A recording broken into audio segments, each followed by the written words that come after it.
Welcome to the Win, Make, Give podcast. It's Chad Hymes here and Bob Stewart over there. Bob getting a little nervous for the game this weekend, which will be in the past by the time this episode airs. No, I'm not nervous for the game.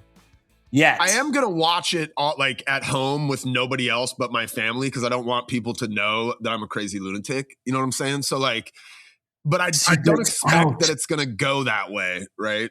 Our guest doesn't know what we're talking about. Maybe, I don't know. I'm a Seahawks fan. I think we can figure out the Super Bowl's coming up. And Super Bowl coming up.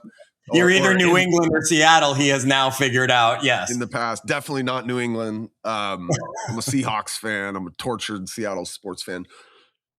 Yeah, Chad, I'm good. I'm good. I'm looking forward to it. I told you, I only get nervous about things about 5 minutes before the thing.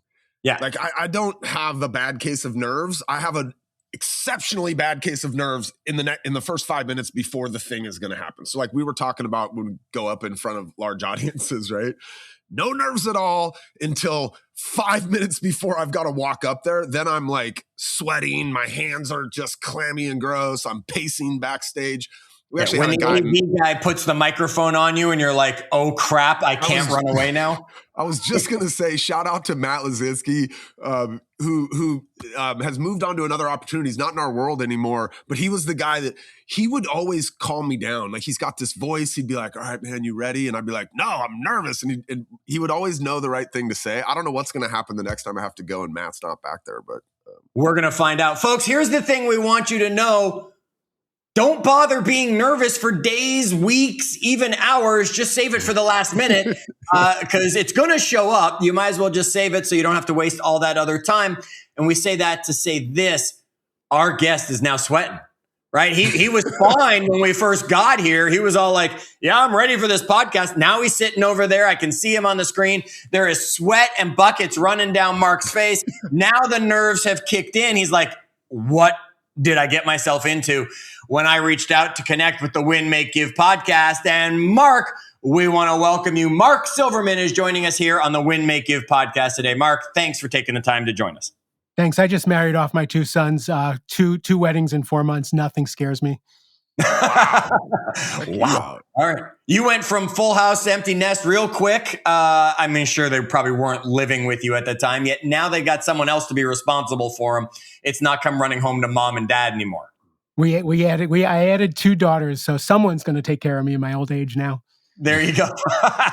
My dad did say to my wife at the wedding, he said, no takebacks. So he's stuck with me, and hopefully everything all works out for all of us. Mark, here on the Win, Make, Give podcast, we do not read the beautiful bios that we are sent, that ChatGPT wrote to make you sound even more amazing than you already are. We put our speakers on the spot and say, Mark, please introduce yourself to the thousands of people listening right now. Hi, I'm Mark J. Silverman. I write books. I raise two sons, which is the only thing I'm really super, super proud of. I'm an executive coach, and I'm just trying to make a positive impact in the world. All right. And before I give Bob the first question, as I usually do, I just have to ask this, just for some clarification.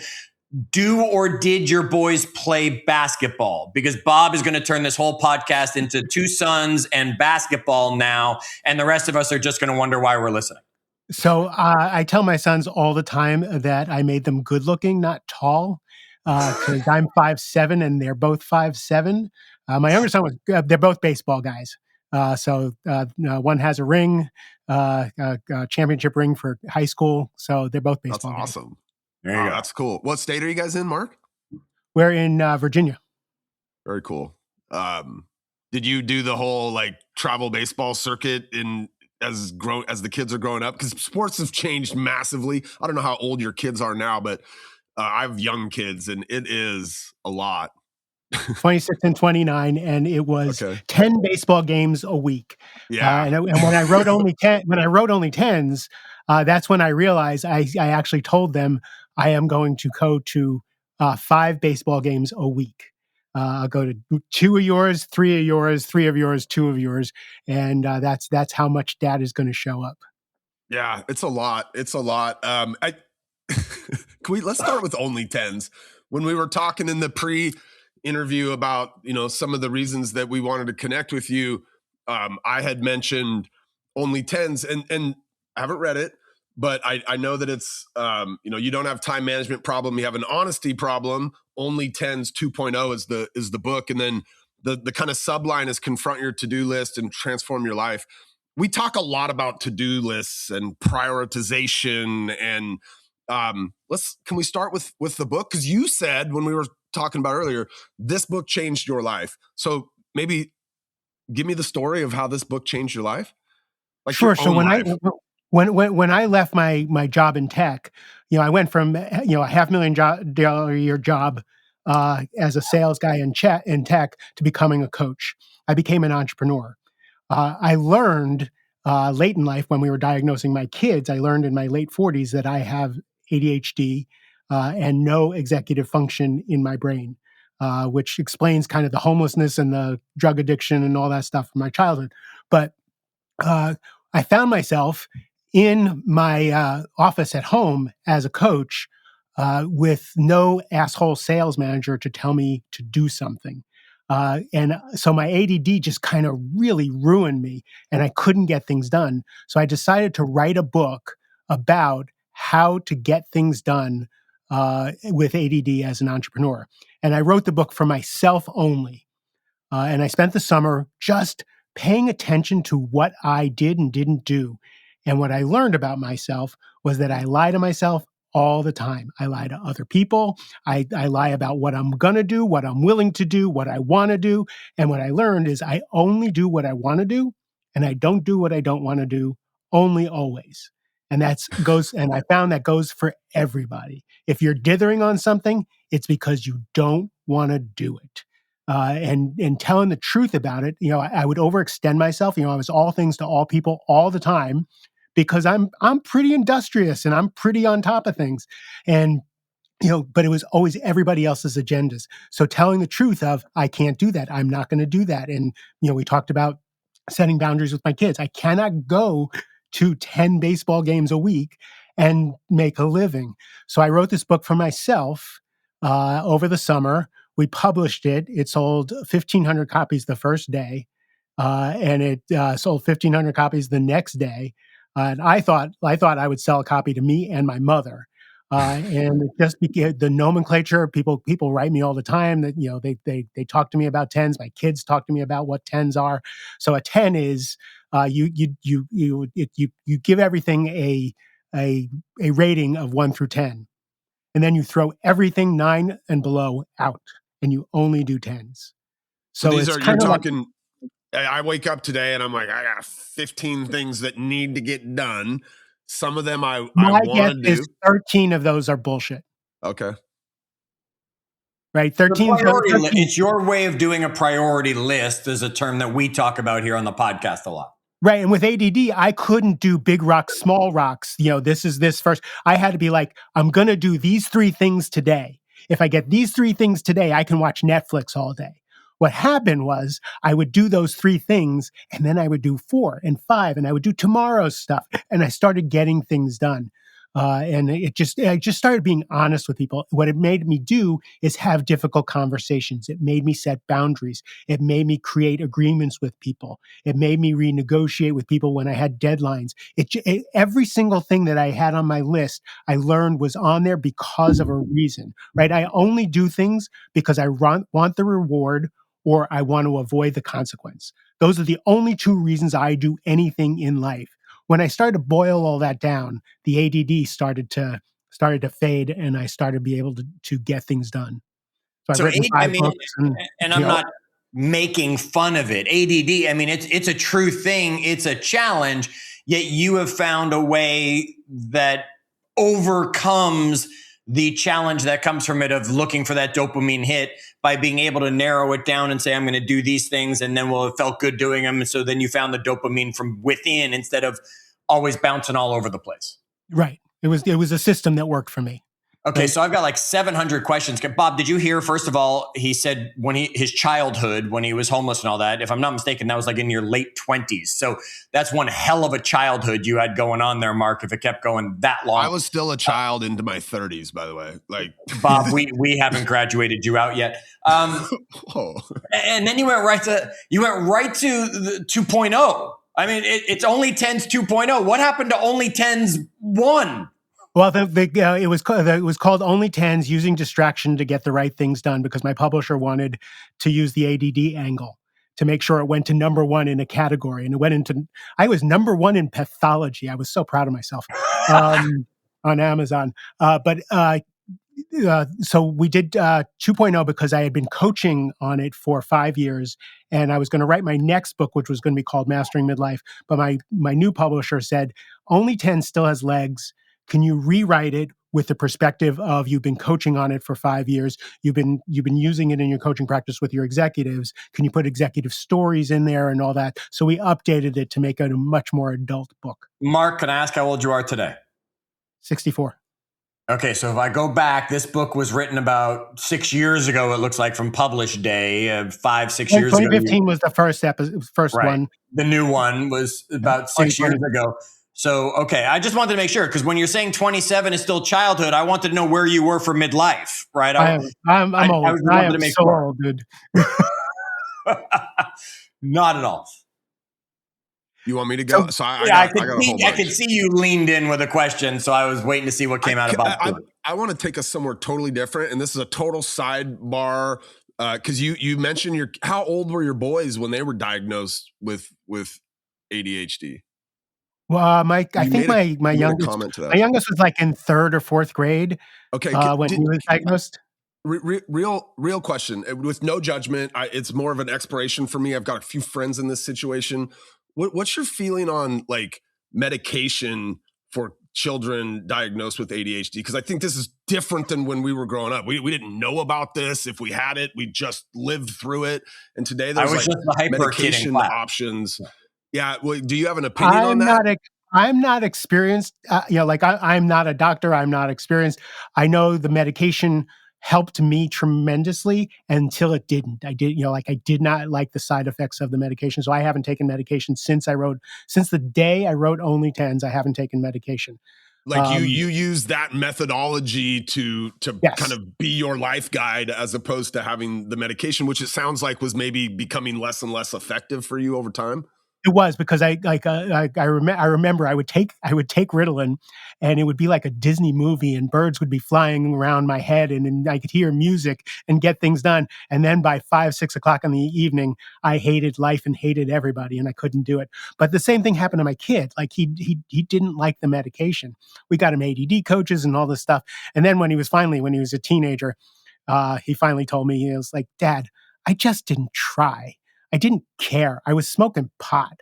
Like, it's like, and now he's a Hasidic rabbi. So he's but in high school, he's like, you spent all this money. You tried so hard. I didn't give a shit.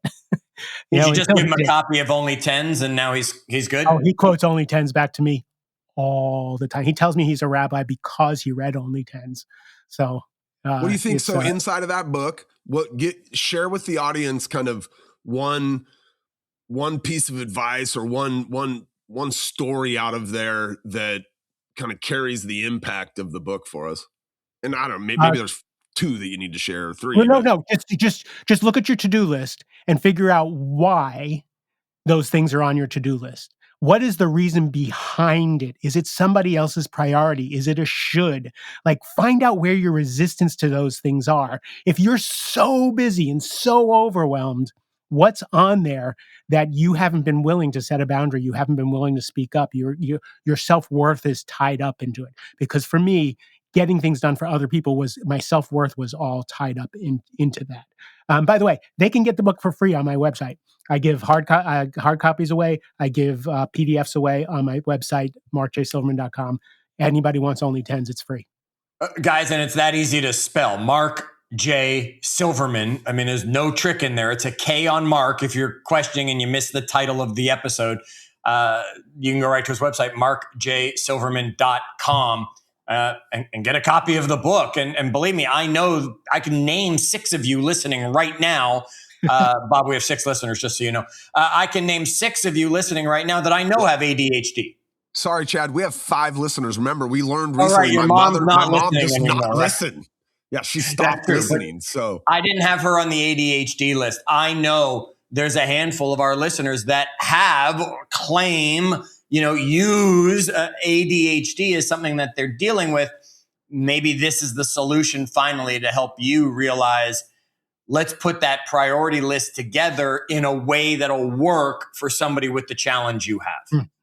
Mark, so you've got, I would imagine if you were to look at your to-do lists and you were to, pull up one from today and pull up one from a month ago and pull up one from a year ago, there's similar patterns that are like, there's probably still some shit on there that was on there last year and it's on there last month and you're like, I'm going to get to it. 100%, right? That's the case. But I would imagine that the things that end up on my to-do list have some similar patterns. So you mentioned other people's priorities.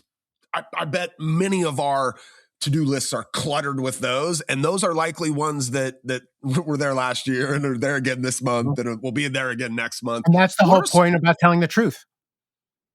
I'm not going to do that. I love you. I want to do it for you. I don't have the bandwidth for it. And oh my God. Bob has a lot of trouble saying that, Mark. Right? Like, oh my God, I don't have time for, I can't get there for you. Like that's really hard. So Chad, admittedly, we've talked about this a million times, right? Admittedly, I have gotten better at leveraging. So I'll still take the thing on, but now in our world, it's big enough that I can be like, oh yeah, we can get that done for you. And then Kyle or Joe. He turned I into we. He's done a good job of that. Which I still need to get better, I think, at just straight up saying, I'm sorry, no. Like Mark said, I love you still. It's just not something that I have the capacity to get done today. What are some Bob, go ahead, Chad. I was going to say, what I'm hearing a lot from Mark, Bob and I do another webinar for Brivity for another company out there. And we just had Chris Heller on, who's a massive entrepreneur, right? Fantastic. And one of the things, Bob, and I might get this wrong, the way he said it was, I don't do my wants and don't wants, right? Or something like that he had said, because he wants to do things and he doesn't want to do things. It came down to, I don't do my wants and don't wants. He does what he needed to do.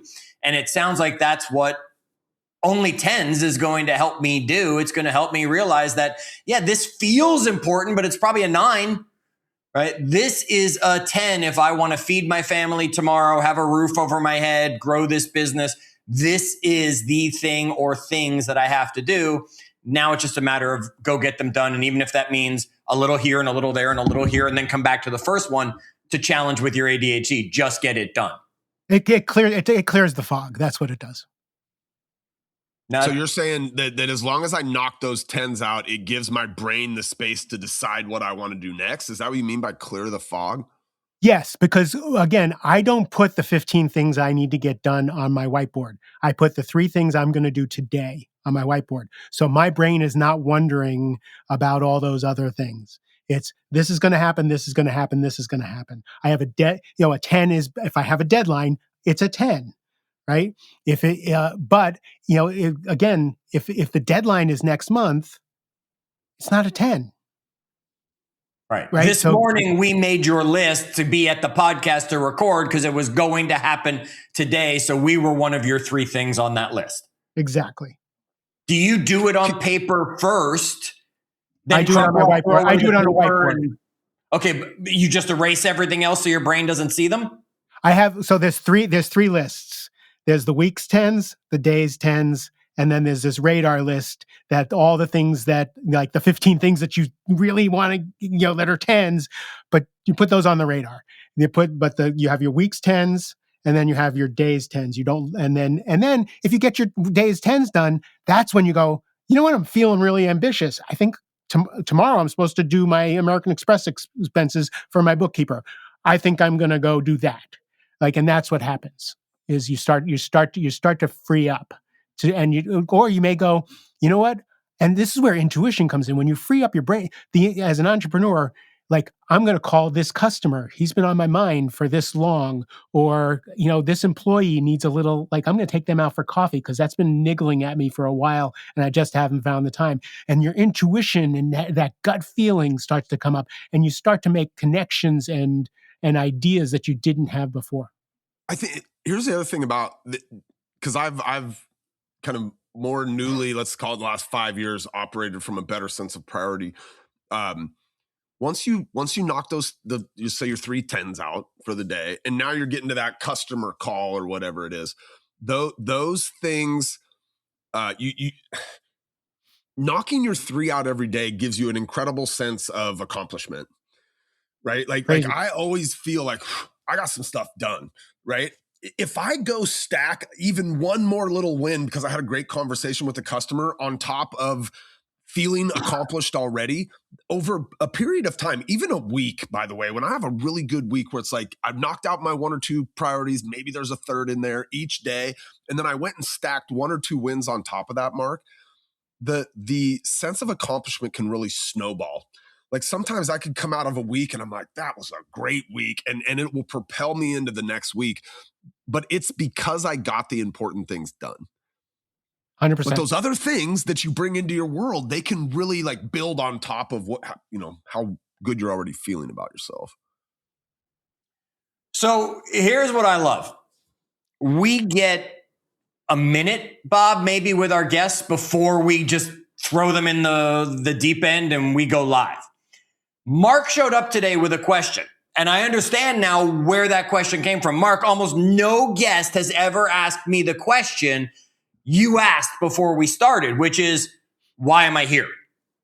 Right? Yeah, I sent you all my stuff. What made you pick me? What did you want to talk about? And folks, this is what I love most about the Win, Make, Give podcast. I didn't even mention only 10s, right? I was like, well, maybe we'll talk about this story of what happened to you when you were 27. Maybe we'll talk about your other book, which is really what I want to talk about. And now we're 22 Rising minutes. Leader Handbook, by the way, Rising Leader Handbook. Yes, and we're 22 minutes in, and we've focused on only 10s. So I'm putting a break on that conversation and shifting gears, folks. If you want more on only 10s, go to markjsilverman.com. Get a copy of the book. Go to Amazon if you want to buy a copy of the book, or go to Mark's website and connect with Mark and say, Mark, I have ADHD. I want more. Bob and Chad didn't go far enough. Whatever it is, the man is there. Mark, I want to shift gears and go to your other book, The Rising Leader Handbook.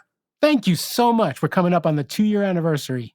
And Yay! Still on the we chart. Don't know when this will drop, so that could have already happened, right? We have a ton of leaders in our audience. That's who we hear from a lot.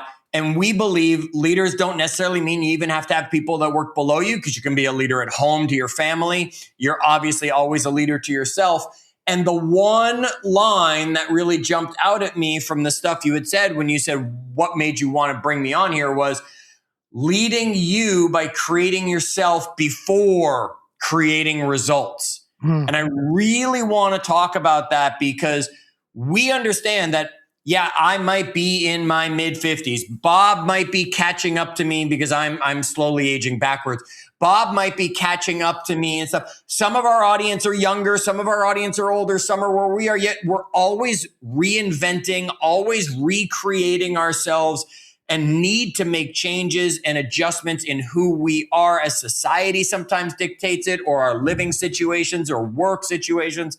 Help us understand how we go about creating ourselves before we can then create the results that we want showing up in our world. So that's in this section that's called Leading You. And in Leading You, we do a lot of taking stock of who we are. We do personality tests. We do some assessments to figure out, what's your leadership style? What are your triggers? What are the things that trip you up? What are your talents? What are your skills? What are your gifts? Right? Who are you? What do you enjoy? And figuring out all those things. But so learning about you is part of it. And then creating you is about the fact that, and if we tell my story of being, homeless and an alcoholic and a drug addict, and at 27 years old, and then getting my college degree in my 40s, and becoming a millionaire and becoming a successful sales guy in a Hugo Boss suit with a gold watch, and then shifting gears again and becoming an executive coach. And one of the reasons we postponed this podcast was because I went on a 7-day silent retreat and a medicine journey, right? So now I'm covered in tattoos, and like any normal middle-aged guy who does medicine journeys would do. Much to my sons, they love to taunt me about my tattoos. But anyway, I digress. ADD. We do it all the time, right? You, who we are is fungible.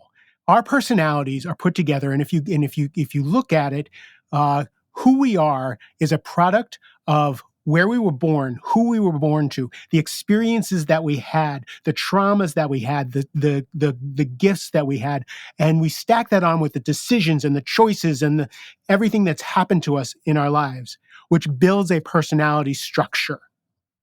That personality structure we think is fixed. This is who I am. I don't like closed spaces. I'm claustrophobic. I don't take left turns because they're, like I only do right turns. And we think that this is who we are. And I challenge people to understand that you can be whoever you want. Like, I'm never going to play basketball at that level because I'm 5'7", but I can take myself, from a guy who was a complete loser in life to super successful, to a stand-up guy in the community. I can shift who I'm being, how I'm showing up.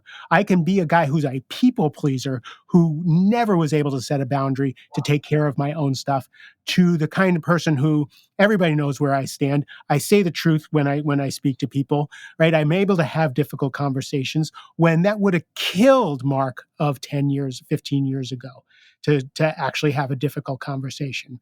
I might still be married to my first wife, if I was able to actually stand up and, have those conversations. So we decide, where do you want to go? Who do you want to be? So the Rising Leader Handbook is about people who are moving through the organization super quickly, or entrepreneurs who are building businesses really fast. Every level of leadership just requires you to be a different person. It requires you to gain skills and expand your range in ways that you never dreamed, so that if you do it right, again, you talk about how, like, you can live the same year for 40 years until you die. You can be the same person every step of the way in your leadership, and then you're just a shitty boss if you don't grow as you move up the ladder, because everything you say has more impact. Every choice, every decision you make has more impact. So if you can be directive to the type of people who need that kind of leadership, if you can be empathetic to the people who need that kind of leadership, if you can switch and use that range in your leadership, that's what creating you is about. Who do you want to be as a leader? Who do you need to be for that next promotion or that next level of business? And then what do you need to do to get there? Like, one of the things I tell people about writing books, since I've written so many books now, every time I write a book, I have to become the person who can write that book. I wrote Only Tens not knowing how to be an entrepreneur with ADHD. By the end, I became that person. When it came to me to write the Rising Leader Handbook, I was like, who are you to write a leadership? That is crazy. We got Patrick Lencioni, we got Maxwell, we got these people, Simon Sinek, they're writing leadership books. Who are you to write this leadership book? And so I wrote the book because I always follow callings. If I get a calling, I that's a 10 for me. And I got a support group to make sure I wrote this book. I wrote the book. And it's funny because I wrote the book, and there was one person who I was time to send the book out for blurbs. Now, mind you, I have to tell you, I was mortified. You were talking about when you get on stage, you start to sweat 5 minutes before. The thought of me going on LinkedIn and saying I am a leadership coach, even though that's what I do for a living, but I have a leadership book, made me want to throw up. The last person on my list to get a blurb from was someone who had not nice words for me 10 years before, but I wanted to send him the book. So I sent him the book on a Friday. He's the last thing, and I finally pressed send. And 5 minutes later, he goes, Hey, Silverman, I was looking for a book to read this weekend. Thanks. I sweated all weekend. And Sunday morning, I get a note from him and says, Silverman, this is the best leadership book, best and most thorough leadership book I have ever read in my life. And I laid down on my floor in my office and cried because like I had been waiting for that validation. But I had to become the guy who could write this kind of a book, who could get on stages and speak about this book, who can coach from this book. So that's what I challenge people to be: is you can be whoever you need to be or want to be. Just are you willing to do the work? Mark, inside of the Rising Leader Handbook, is there, like you're talking about, as I move through the different levels of my career or my life, and I'm leading in different environments, I have to become a different leader. Are there like key, or are there common pitfalls or places people miss that, or they get stuck without developing like a certain skill, and so their leadership gets, their leadership is capped by the fact that they just can never figure out leverage? Or like, are there commonalities or a thread? There's two places where people get tripped up always. One is difficult conversations. The ability to have difficult conversations, the ability to give feedback. Right. Ben's a master at this, Chad, right? And I feel like over the years has really developed it. Sorry, right? Mark. So there's people who are truth tellers who destroy people with their difficult conversations. They have to learn how to speak so people can listen and grow. And then there's the majority of people, and I'm talking about CEOs of $50 billion companies that I coach who can have these difficult conversations, right? So the ability to have difficult conversations is number one. And number two is ego. Would you rather be right or would you rather be effective? Is what I say. Would you rather be right or would you rather be happy? It's would you rather be right or would you rather be effective? And that ego gets in people's way of how they're seen. Are they getting credit? All of those things. And if we can take the ego out of the way to say, let's do what needs to be done, or let's be who we need to be in order to get the objective, it becomes smooth sailing once I can get a client's ego out of the way. How do you do it? Like, ego's hard, right? I mean, that's hardwired in me for 47 years and all that. Like, give me one or two tips about how a leader starts to set their ego to the side. I show them the impact. So one of the things, my clients get unlimited access to me. They can call me or text me anytime, 24/7. I charge a lot of money, so call me anytime. And but the only people who abuse me is if I discounted someone, they usually abuse me. But if I, most of my, so we run the game film of every interaction when they're like, Mark, I had this interaction, this happened, or this, I've been cut out of the leadership team for 4 years now, Mark. Like for 4 years, the CEO doesn't see me as this.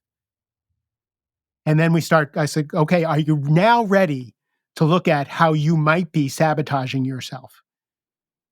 Right? But it takes a while for them to see, oh, I stepped my foot. Well, one simple thing is this guy has been kept off the leadership team for 3 years. And one of the things that I found out from one of the other guys I coach in the organization is this guy doesn't dress well. The CEO notices, and the CEO has equated the fact that he doesn't dress up to come to work as he doesn't care. Is that fair? Is that real? The guy does the work of 3 people. And everybody will tell you he's the smartest guy in the organization, but the CEO doesn't trust him for that and a couple of other little micro things that were my client's ego just getting little digs in, making sure he was individualistic and all this stuff. So he finally said, Uncle, bought a whole new wardrobe, went into work the next day. He said every woman in the place noticed that he was different. Pro tip, by the way, you don't have work to dress for up. Ben Kinney, who likes to wear hoodies. What? Well, no, as long as you wear the exact same thing every day, then it becomes your uniform. And so, pro tip, Chad, you don't actually As have to long as it is wear the the right exact same uniform. Well, hang on, Bob, but it's got to be the right uniform for the situation.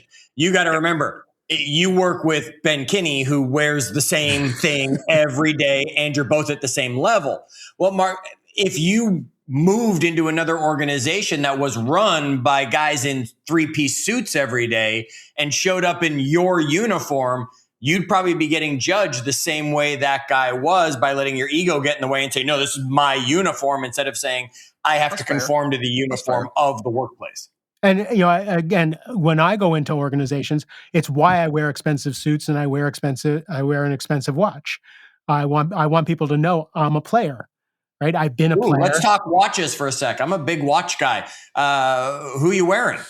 Well, I just sold my solid gold Admiral Peugeot Patek. Okay.